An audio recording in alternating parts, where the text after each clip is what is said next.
This is a story of love, betrayal, and redemption. The main character encounters a tragedy that changes his life.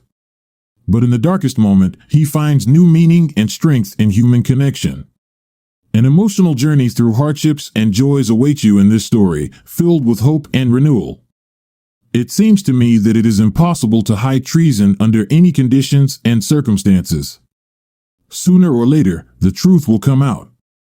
I was not paranoid and did not try to incriminate my wife in something, but when my wife said at the moment of the conversation that she wanted to spend the evening with her colleagues, most of whom are men, that's what started to worry me. I found myself seated in the hospital waiting room, grappling with the decision of whether to stay or depart. A part of me yearned to escape, to vanish into the distance, leaving the deceitful woman to ponder my whereabouts. Yet, I knew I had to confront her for the final time. Allow me to provide some context. My name is Mike Gregory, employed as a CPA at the accounting firm of Thomas and McMaster. I've been married to Jenny for just shy of 5 years, but that was about to change. Following my high school graduation, I enlisted in the Marine Corps and served as a dispersing clerk, ensuring our Marines received their pay. While not a glamorous or thrilling role, I relished working with numbers. Liars can manipulate, but numbers don't deceive, and I appreciated that aspect of my job. Upon completing my Marine Corps service, I joined the reserves and pursued a bachelor's degree in accounting. Having initiated my education during my military service, it took me only 3 years to obtain my degree and fulfill the state requirements for a CPA license. I crossed paths with Jenny during my senior year of college. She aspired to become a paralegal with dreams of eventually becoming a lawyer. We met, dated, and married in September following our college graduation. I commenced my career at Thomas and McMaster, while she joined the law firm of Johnson and Associates, specializing in family law. The initial 4 years were fantastic, or at least that's what I believed. Jenny was aware of my monthly reserve drill commitments and the 2 weeks per year I spent away, and she seemed fine with it. Luckily, I never had to go overseas after joining the reserves, but the possibility was always there. During this period, our life together was amazing. We were deeply in love, engaging in passionate intimacy multiple times a week.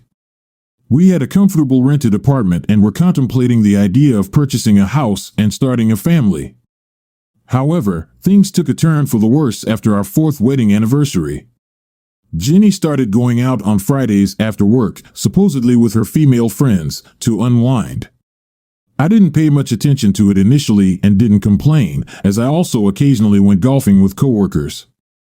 Initially, she would return home by 7:30 or 8 p.m., and we would spend the rest of the evening together. But over time, she started coming home later and later. On one occasion, she didn't arrive until 7 a.m. the next day, claiming she spent the night at a friend's house to avoid driving home drunk. We confirmed her story by calling the friend, and we even went to the bar to retrieve her car. While the friend could have been covering for her, I had no concrete evidence. I was upset and told Jenny that if it happened again, she should call me, and I would pick her up. Her response was dismissive, saying, "Yeah, whatever," with a casual wave of her hand. Then came the year-end holiday party at her workplace. I used to refer to it as Christmas, but her company opted for political correctness, renaming it a holiday party. Fine, initially. Jenny attempted to dissuade me from attending, setting off warning signals. "I know you're not fond of being around my colleagues, so why not just stay home this year?" she suggested. "After all, you don't really want to be surrounded by a bunch of serious lawyers." "Maybe I just want to spend the evening with you," I replied. She sighed and shrugged. "Well, okay, if you insist," she said. "But I plan to socialize with my coworkers, and I can't have you clinging to me all night." "What do you mean by spending time with your colleagues?" I inquired. "Don't you see them every day at work and during your evenings out?" "Well, I might get asked to dance with some of them," she explained. "Okay," I said, "is there space on your dance card for your husband?" She rolled her eyes and sighed again. "I suppose I can fit you in somewhere," she said. "Don't go out of your way," I remarked. We attended the party, and I scarcely saw her the entire evening. She introduced me to a few coworkers as her pencil-pushing ball and chain and hurried off to dance with various men. Her colleagues looked at me with pity, and hardly anyone spoke to me. I never had the chance to dance with her, and I noticed she left the party multiple times, returning later with a guy grabbing her. If I didn't know any better, I could have sworn she had intimate relations with one or more of them. "All right, I'm ready to leave," she eventually said, slurring her words, clearly intoxicated. Her clothing and makeup appeared disheveled. I grunted and went to the car. She followed, attempting to kiss me inside, but I pushed her away, detecting something unpleasant about her breath. "What's wrong?" she inquired. "Your breath smells," I remarked. "What have you been drinking?" she giggled. "'Cause aren't you?" she teased. I couldn't help but notice that you didn't bother to dance with your husband, but spent the entire night with everyone else, I pointed out. "Yeah, so what?" she replied, getting annoyed. "I also observed that you were frequently absent," I mentioned. "Where did you go?" she laughed. "That's none of your business," she retorted. The rest of the journey home passed in silence. Naturally, there was no intimacy for us that night. Jenny tried to make amends for her behavior during the remainder of the holiday, but I sensed a shift in our relationship. After the holiday season, Jenny reverted to her unpleasant demeanor. Our sexual frequency declined from several times a week to maybe once a week. Her outings with the girls increased, and her attitude towards me worsened. A couple of weeks after the holiday party, I spoke with George Wilson, the accountant overseeing the annual review of Johnson and Associates. I discovered that everyone in the firm had received a substantial bonus and a significant salary increase. Jenny had received a 30% salary boost and a $110,000 bonus. However, none of that money appeared in our account. I wondered about her intentions. Instead of confronting her directly, I decided against it, given her attitude. I suspected she would lie and turn my inquiry into an argument. So, I approached George to look into the matter. He assured me he would and requested a couple of days. 2 days later, things took a turn for the worse. George visited my office and shared some of his findings. According to the records from their firm, Jenny had her salary increase automatically deposited into an account at another bank. It became apparent that she was planning to leave me. Additionally, he mentioned some irregularities in the company's books that could pose problems. I noted the account details and thanked George for his investigation. That afternoon, I received a notification on my phone indicating that I had an email in my personal account.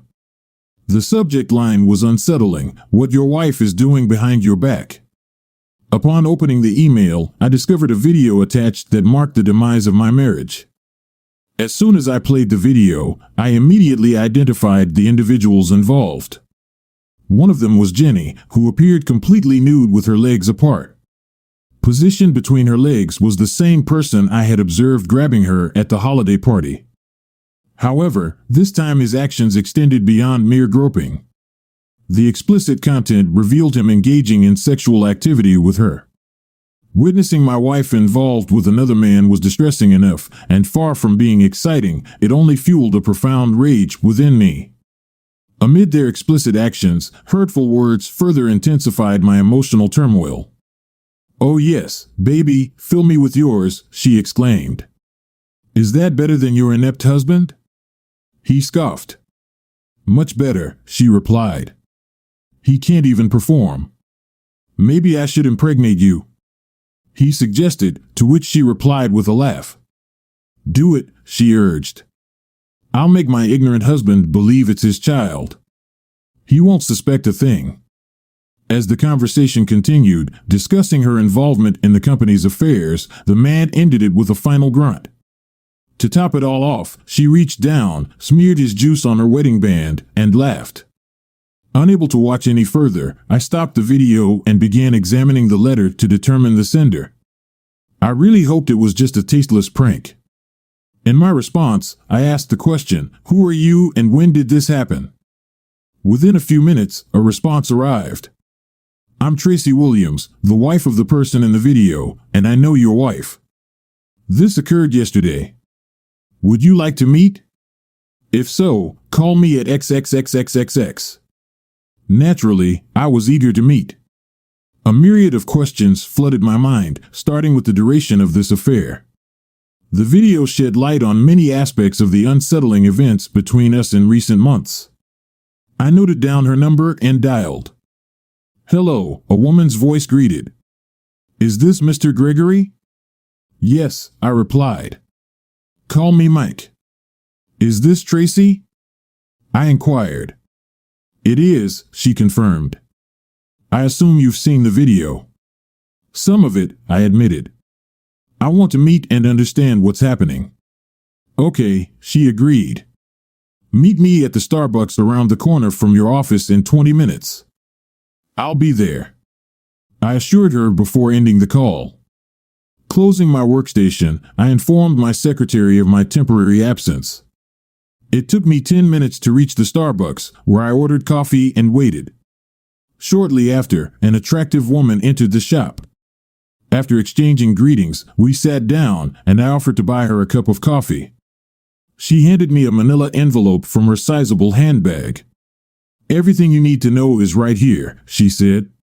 Peering inside, I discovered photographs, a private investigator's report, and a flash drive. The flash drive contains videos, more photos, and a digital copy of the report. I apologize for you learning about their affair this way. How long has this been happening? I inquired, feeling my heart shatter. At least 4 months, as far as I know, she disclosed, possibly longer. She's been involved with others at her workplace too, that's in the report. Just out of curiosity, why are you sharing all this with me? I questioned. Because I plan to name your wife in my divorce, and that impacts you, she explained. Besides, I thought you should know. In case you haven't figured it out, I've suspected something for a while but lacked concrete proof, I admitted. So, what's your plan moving forward? I asked. I've informed John previously that if I ever caught him cheating, I would file for divorce, she disclosed. Similar to you, I had suspicions for a while but lacked concrete evidence. Although I caught him once before and threatened divorce, he cautioned me that his firm would ruin me if I proceeded. You're familiar with their notorious reputation, right? I've heard Jenny mention how their firm often devastates spouses they oppose, I remarked. Winning is their mantra, she stated, by any means necessary. So, you are going through with it this time? I inquired. She nodded. Yes, now that I have indisputable proof of his infidelity, she confirmed. What do you need from me? I asked. Nothing, she replied. I just wanted to do what's right. Not even a hint of revenge? I questioned. Nope, she answered. No offense, you seem like a great guy, but until this is resolved, I won't jeopardize it, she added. No offense taken, I assured her. I completely understand. In fact, she added, I believe we shouldn't see or communicate with each other until it's all over. I gained newfound respect for her. That makes sense, I agreed. Thank you for sharing this information, she stood up to leave. You're welcome, Mike. Again, I apologize, she said, handing me a business card from her purse. This is my attorney's name and number. She's a real shark and expects to hear from you. I thanked her and pondered the contents of the flash drive. Taking the afternoon off, I called the office and then went home. Upon arriving home, I accessed my personal computer and inserted the flash drive. It contained several videos, all depicting Jenny engaging in explicit acts with various men, including John Williams. Some videos even showed Jenny with John and at least one other man. A particular scene in a video left me feeling nauseated. The camera captured Jenny entering the bathroom without bothering to close the door for privacy. A departure from her usual behavior, as I observed, she removed her rings and urinated on them while seated on the toilet. In the background, I could hear John laughing uproariously. Damn, you're quite a nasty person, he remarked. I hope you clean those things before putting them back on. Jenny laughed in response. Yeah, I will, she replied, placing the soiled rings on the sink. Besides, I only wear them when that loser is around. Why not just divorce him if you have such a low opinion of him? John questioned. She casually shrugged. I still kind of like him. Plus, it's more enjoyable to do these things behind his back, she explained. Maybe one day I'll invite you and the guys over, and we can make him watch us, perhaps set him up like we do with some other guys we compete against and completely ruin him. So, you want to turn him into a willing cuckold? John asked. She grinned. He won't like it initially, she admitted. He'll probably resist for a while. But once he realizes the extent of the damage we can inflict on him and his reputation, he'll give in. Want to help me? If it means I get to be with you whenever I want, hell yeah, John eagerly agreed. She giggled like a mischievous child. Good, she said. I just know he's going to love taking you from my. I couldn't believe that this was the woman I had fallen in love with. Unbeknownst to her, she had just declared war, and I vowed to give her a battle she wouldn't believe.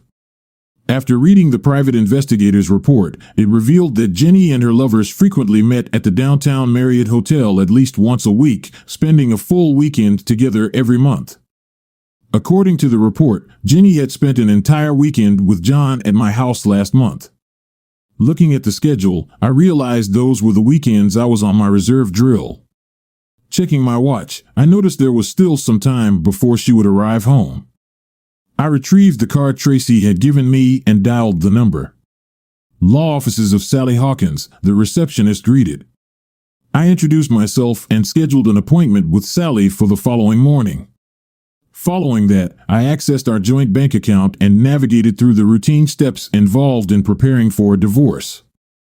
This included paying off and canceling our shared credit cards and subsequently opening a separate account solely in my name, transferring half of our funds into it. Heading to my secure gun safe, I retrieved my .45 caliber M1911A1 pistol, which was still holstered. I loaded a magazine and attached it to my belt. Adhering to our state's regulations, I ensured my pistol permit was up to date. Although I possessed a concealed carry permit, I rarely utilized it. However, after overhearing Jenny and her disrespectful lover, I wasn't willing to take any unnecessary risks. In what was once our bedroom, I collected a suitcase and an overnight bag. I haphazardly packed some of her clothes into the suitcase and her toiletries into the overnight bag. My indifference towards the packing process was evident. I left the packed luggage by the door. I was seated at my computer when Jenny arrived home. I activated the camera on my phone, which I always kept in my shirt pocket. The phone was tall enough for the camera lens to peek out over my shirt pocket. She appeared surprised to find me home before her. Mike, why are you home so early? She inquired, entering the bedroom that served as my office. I had some things to take care of, I replied casually. Then she noticed a pistol on my hip. Why are you wearing that? She questioned. Self-protection, I explained. By the way, I have something to show you. Oh, she responded, what? Come in, you'll find this very interesting, I said. She entered and stood beside me, looking at the computer. I pulled up one of the video files and played it for her. Her eyes widened as she watched herself engaged with two men. Well, she remarked, I suppose you've caught me. I guess so, I said. I was somewhat taken aback by her reaction.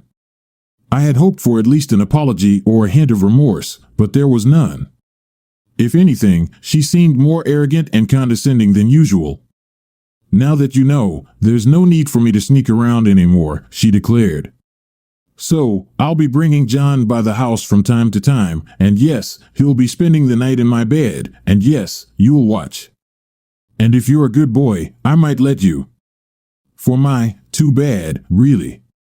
I had hoped we could have kept this from you a bit longer, but I see no need to wait. You're completely delusional, I exclaimed.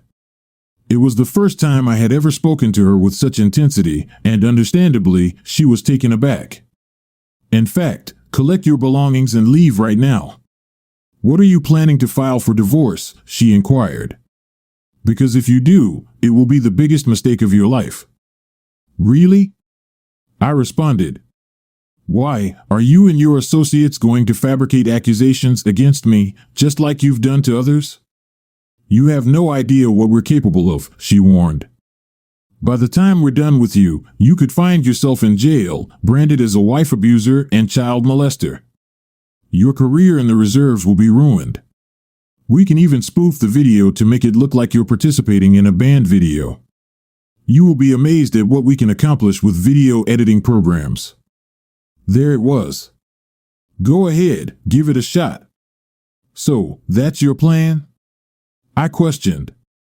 Force me into being your pawn by concocting false stories that you know are lies? Why not? She retorted. We do it all the time. I'll leave for now, but think about it carefully. I'll give you 48 hours to reconsider. Either comply or face public humiliation. Wait, I interjected, reaching for her hand. What? She demanded. I swiftly removed her rings and seized her keys from her purse. What are you doing? She asked as I extracted the house key, tossing her purse back to her. Get out, I commanded. I've already packed some of your things. Now, leave. She glanced at the luggage by the door and then back at me. Come on, Mike, don't do this, she pleaded. Out, I insisted. She picked up the luggage and departed. I stopped the video on my phone, reviewing it to ensure I captured the entire confrontation. I had good tomorrow. I would ensure Sally saw this. I emailed the video to myself for safekeeping on my PC. Subsequently, it was sent to her parents, her sister, and my parents. I wanted them all to witness the person Jenny had become, and I refused to let her paint me as the villain in this situation. The remainder of the evening was spent consuming beer and watching television. Following a somewhat restless night, I contacted my workplace, requesting a couple of days off. I candidly explained the situation to my understanding boss, who empathized with me. Just take care of things and return as soon as possible, he advised. Thank you, boss, I responded before concluding the call. After a refreshing shower, I got dressed and headed to meet Sally, ensuring I had all the necessary items. Sally's straightforward demeanor left an impression on me. After examining everything I provided, she expressed disbelief. Mike, this is incredible, she remarked.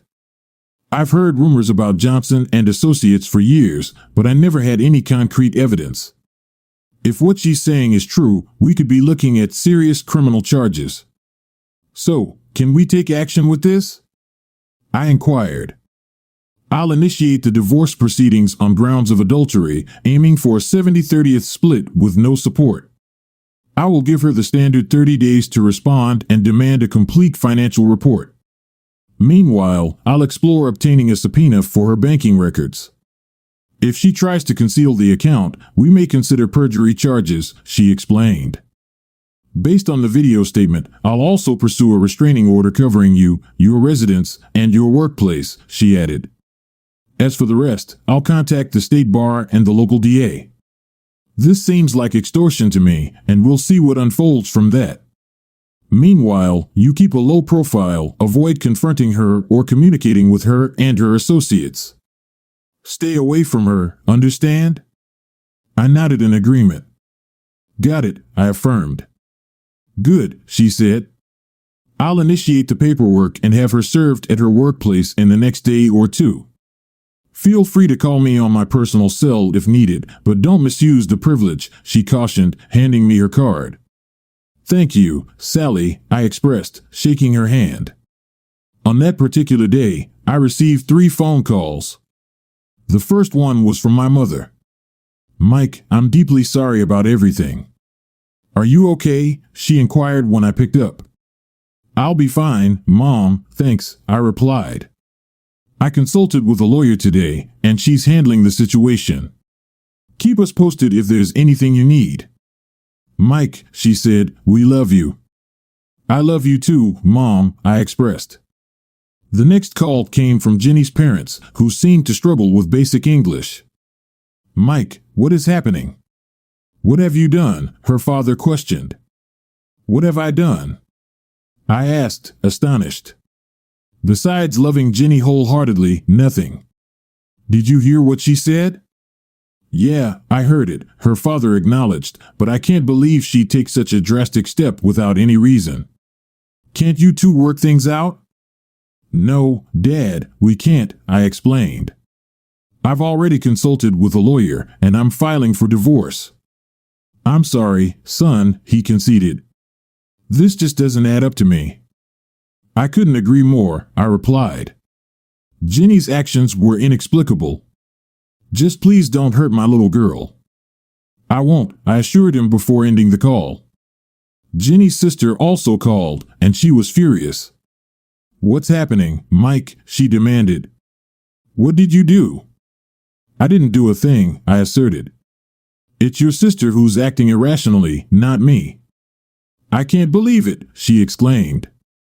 My sister would never do something like this. Believe what you want. I don't care. I responded, I'm just informing you about why I'm seeking a divorce.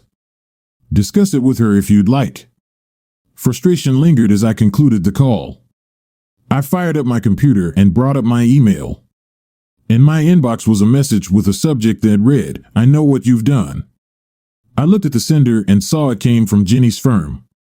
The email looked like one of those fake messages that end up in the spam folder. I know what you've been doing and have videos. The email stated that you have 24 hours to stop any divorce proceedings, and the files we possess will be deleted when you send us a cashier's check for $100,000. If you fail to comply, we will send the files to the authorities, your family, your superiors in the Marine Corps Reserve, and your place of work. If you agree to this, please reply with the word agree, and we will postpone any further action. The email lacked a signature. I examined the header but didn't see anything that provided any clues. Then again, that wasn't my specialty. I called Bill Frederick, the IT security specialist at my company, and spoke with him. Bill, I've got a favor I need to ask of you, I said. Sure, Mike, he said.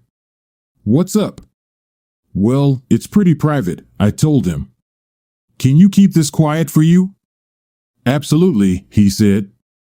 Okay, I just got an email that looks like it came from my wife's law firm, but I can't confirm it, I said. Can you take a look at this and let me know what you think? Sure, he said. Send it to me, and I'll take a look. I'll know in just a few minutes. Thanks, I said. The call ended. I sent the email to Bill and waited for what seemed like forever. He called back about 30 minutes later. What did you find? I asked. Well, he said, it definitely came from Johnson and Associates Network. They didn't even bother to mask it or run it through any proxies. Talk about amateur. And you can verify that? I asked. Absolutely, he said. I can even tell you who wrote the thing. Would you testify to that in court? I asked. Sure, if it comes down to that, he said. Thanks, I owe you big time, I said. I'll let my attorney know, she may want to talk to you. No problem, he said. Give her my number. We ended the call, and I immediately called Sally. She answered on the second ring. Sally Hawkins, she mentioned. Sally, this is Mike Gregory. I just received an email that appears to be a form of blackmail, I informed her. I had our IT security expert analyze it, and he confirms that it originated from Johnson and Associates Network. Really? She inquired. All right, I'm currently working on your petition and obtaining the restraining order. Forward that email to me along with the contact information for your IT expert. We'll handle this. Don't respond or take any action, okay? I understand, thanks, I responded. After ending the call, I sent Sally the requested information and then opened a beer, contemplating what might unfold next. Later that evening, around 9:30, I received a call from Tracy. Mike, are you watching the news? She questioned. No, I replied. Why? Switch to Channel 7 right now, she urged. Channel 7 was a local news channel that I didn't usually watch, but I changed the channel as instructed. Eyewitness News is reporting that 4 individuals were killed and 4 others seriously injured tonight when a gunman entered the Lamplighter Bar and Grill and began shooting at a group of people with what police believe was an AR-15 style weapon equipped with a bump stock, the news announcer stated. As per eyewitness accounts, another bar patron armed with a pistol shot and killed the gunman. The motive for the shooting is currently unknown, the announcer continued. The scene shifted to a reporter interviewing a man identified as a witness. It was chaotic, the man recounted. This individual stormed into the bar, approached a table where a group was gathered, and began shouting about them destroying his life with their lies.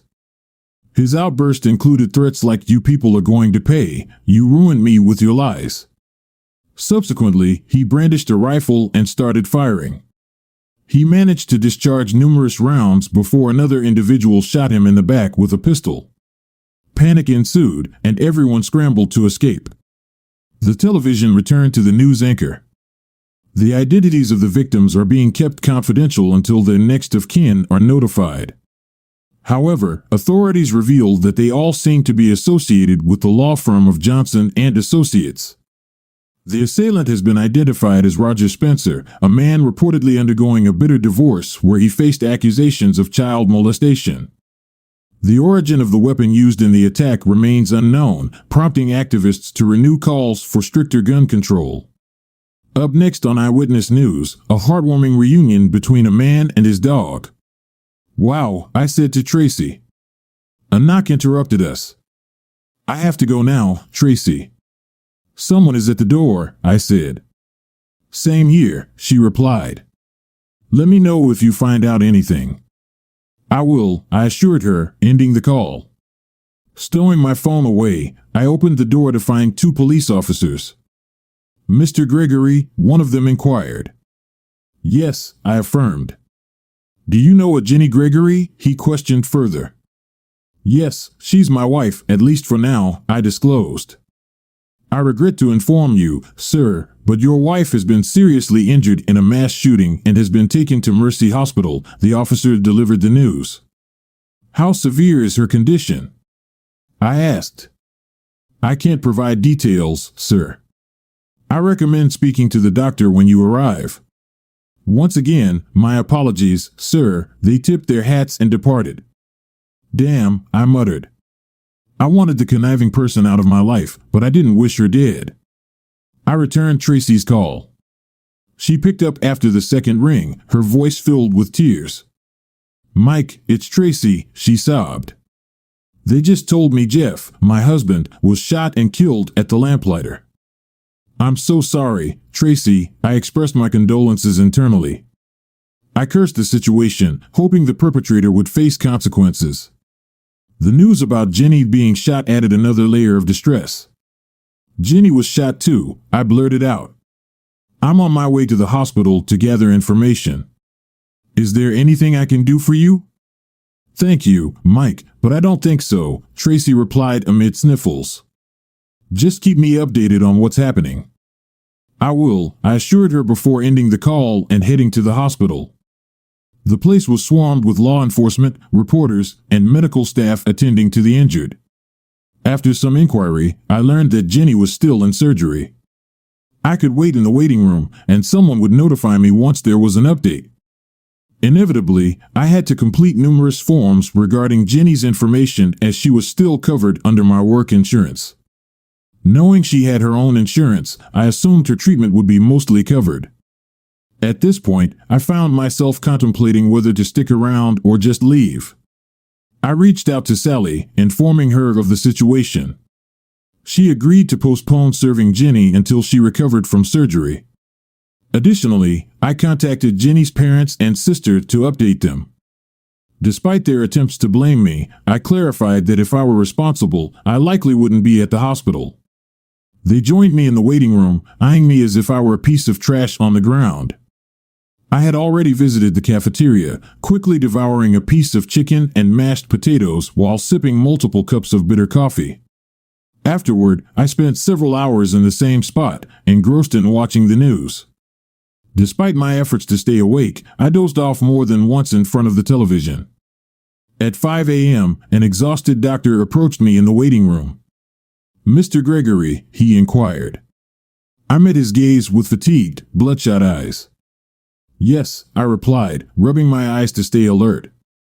"Jenny's parents and sister approached us. Your wife is currently in critical condition, but she appears to be stable. We'll have more information within the next 24 hours, he informed. We removed 3 bullets from her chest, and another bullet grazed her face, causing damage to her right eye. 1 lung was punctured, and a bullet struck her spinal column. However, we're optimistic about her survival." "The next day or 2 are crucial?" her father inquired. The doctor shook his head. "No," he replied. "She's still under anesthesia. Just so you're aware, there's a possibility she may never walk again and may not fully regain sight in her right eye without additional surgery." "I'm sorry," he added before walking away. Jenny's father turned to me. "So, are you still planning to divorce her?" he asked. I pondered for a moment before responding. Despite a part of me considering forgiveness, the pain of her actions lingered. "Yes," I affirmed. They all stared at me in disbelief. "But I'll wait until she's in stable condition." "How can you be so heartless?" her mother questioned. "How could she be so heartless?" I retorted. "Where will she stay? What will she do?" Jenny's mother pressed. "If my assumption is correct, that won't be much of an issue," I hinted. "What do you mean?" her father inquired. Not wanting to reveal too much, I replied cautiously, "We'll see. I'm heading home, but I'll be back," leaving them standing there. I returned home, took a shower, and collapsed into bed. The following day, news about the shooting had disseminated nationwide. Numerous men came forward, asserting that they too had fallen victim to extortion attempts by the law firm for crimes they had never committed. The narratives were remarkably similar, with each individual receiving threats to expose fabricated heinous acts unless they paid substantial sums of money. Consequently, many lives were irreparably damaged. State authorities intervened, apprehending several lawyers from the firm and compelling the company to halt its operations. A sizable class action lawsuit was initiated against the firm and its partners, seeking millions in damages beyond what the criminal courts mandated. 3 days post-shooting, I received information from the hospital that Jenny had regained consciousness and was asking for me. I notified Sally, who informed me that a couple of men, including the process server, would meet me there. Jenny's parents informed me that one of them had been taking shifts sitting with her since her surgery in the hallway outside Jenny's room. I met the process server and another man introduced as Detective Fuller. We entered Jenny's room, where she was seated in bed with her mother in a chair nearby. "Jenny Gregory?" the process server inquired. She nodded, and he confirmed her identity before handing her a manila folder. "You've been served," he declared, exiting the room. Detective Fuller positioned himself in front of her bed, looking down and shaking his head. "Are you aware that extortion and conspiracy to commit extortion are felonies in this state?" he asked. Jenny looked down weakly, nodding her head. "Yes," she replied, her voice cracking. "And you understand that in this state, the penalty for each act of extortion is up to 15 years in prison and a $10,000 fine," he continued. Once again, Jenny nodded her head, and he handed her a printed copy of the email I had received. "Recognize this?" he inquired. She looked defeated. "It should.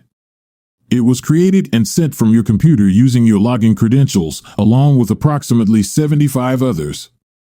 We discovered them all in your sent items folder. I'm not a scientist, but my calculations indicate that 76 by 15 years equals around 1,140 years, and you're facing a hefty $760,000 fine. In summary, you're in trouble. I'll have to apprehend you. You know the DA is advocating for a life sentence with all the charges against you. But if you cooperate, maybe I can negotiate a deal. What do you think?" Jenny nodded silently. "Okay," she murmured. "Very well," he responded. "I'll give you a few minutes alone with your husband and family, but I'll return." Detective Fuller glanced at me, placed his hand on my shoulder, and exited the room. I looked down at my soon-to-be ex-wife. Tears streamed down her face. "How could you do this to me?" I questioned. "All I've done is love and respect you. I thought you loved me too. What happened?" "I'm sorry," she uttered through her tears. Her mother picked up the email and read it, her eyes widening in shock. "My God," she exclaimed, looking at her daughter. "You actually wrote this to your own husband?" Jenny cried even harder. "How could you?" I turned to her mother. "How do you think Johnson and Associates became so successful?" I rhetorically asked her. "They did this to a bunch of guys seeking a quick buck. That's why that guy went and shot them all, and I have her on video admitting they did this regularly." "No wonder you want to divorce her," she said, looking at me. "I don't blame you one bit. That, along with her adultery," I stated. "There's no way I want her back ever." I looked back at Jenny.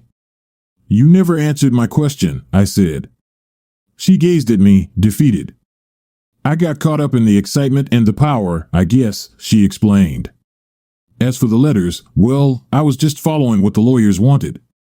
I hated doing it, and I wasn't the only one. All the paralegals did it too. Please believe me." I shook my head. I can't accept the excuse of I was only following orders. It just doesn't hold water. I expressed the sarcastic remarks, the lack of respect, the cheating. It wasn't an obligation, it was your enjoyment. I witnessed the satisfaction on your face when you admitted to doing it regularly, the pleasure you took in belittling me while being involved with that person. Oh, by the way, he's no longer in the picture. Your actions were a serious mistake, one that nearly cost you your life and certainly cost you your marriage. I hope it was worth the consequences. Can you find it in yourself to forgive me? She inquired. I shook my head. No, I replied, never. I'm just grateful we didn't have any children. And when you complete that financial statement, don't overlook your secret account, the one you hid money in from me. I wouldn't want perjury to be added to your list of offenses. She stared at me wide-eyed. You're aware of that? She questioned. I nodded. Of course, I confirmed. Who do you think handled the year-end books and audit for your firm? Your problems are just the tip of the iceberg compared to what we discovered over the past year. Trust me, the federal authorities will have a field day with your senior partners. I glanced at Jenny one final time. Goodbye, Jenny, I uttered. I loved you once. With that, I exited as Detective Fuhrer entered with two uniformed officers handcuffing Jenny to the bed as her mother looked on in tears. Johnson and Associates faced a barrage of charges from state and federal agencies and a class action lawsuit for defamation and other civil torts. This lawsuit involved over 700 men, some of whom had wrongly faced incarceration and been labeled as sex offenders due to false charges from the firm. The court eventually mandated the firm and its senior partners to pay over $2.5 billion in fines, fees, and restitution. The majority of this amount went to attorneys and tax obligations. All attorneys associated with the firm were disbarred, their licenses permanently suspended. There was ongoing debate about reviewing divorces handled by the firm. Some argued for a comprehensive review considering the scandal circumstances, while others suggested focusing only on cases related to the men named in the class action. Ultimately, no reviews took place, and no changes occurred. Surviving partners received life sentences for their actions. Senior partner Max Johnson took his own life before the trial's conclusion. Jenny, who turned state's evidence, accepted a plea deal. She received a 20-year prison sentence with parole eligibility in 10 years. Upon release, she faced significant physical and emotional challenges, living with her parents and relying on welfare. Despite her hardships, she started a blog warning about the dangers of infidelity. The impact of Jenny's betrayal deeply affected the narrator, leading to a period of social withdrawal and trust issues with women. After 3 years, the narrator met Carol, a former Marine and dispersing clerk 2 years younger and recently widowed. Carol's previous husband had died suddenly of a heart attack. We went out several times before I felt at ease enough to discuss my past marriage with her. Carol attentively listened as I shared my experiences. After I finished, she nodded understandingly. "That sheds light on things," she remarked. "I know it must have been difficult for you to open up about it, but I appreciate your honesty. Not all women are like Jenny. I share your belief in the Marine Corps motto Semper Fidelis. If you give me a chance, I'll prove it." And she did, on multiple occasions and in various ways. Even after all these years, she continues to do so. I eventually retired from the reserves as a master sergeant and began receiving my retirement benefits at 55. Carol and I have plans to travel across the country during our retirement, using the new RV we purchased with some of the money from the class action against the firm. Carol jokingly mentions that she intends to keep things exciting in our relationship. I trust her, and I'm content with that. This story impresses with the depth of emotions and the complexity of human relationships. It demonstrates how even in the most difficult situations, we can find the strength and inspiration for change.